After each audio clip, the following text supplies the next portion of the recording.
सबसे पहले तो पायलट की बहुत कमी है हिंदुस्तान में और पूरी दुनिया में, और ये बहुत अच्छा वक्त है लोगों के लिए पायलट बनना। और जो बच्चे 12th करते हैं और 12th में उनके पास फिजिक्स और मैथमेटिक्स होता है और इंग्लिश की जानकारी होती है, तो वो DGCA के लाइसेंस के लिए एलिजिबल हैं। ओके।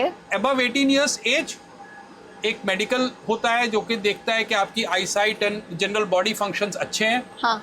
और उसके बाद आप जो है CPL करते हैं। ये जो लाइसेंस होता है वो आपको कमर्शियल पायलट लाइसेंस बोलते हैं। CPL is commercial pilot license, अगर आपने बीच में मिस कर दिया हो तो उसके लिए बता दे रही हूँ। तो commercial pilot license minimum required होता है for sitting into an airline as pilot.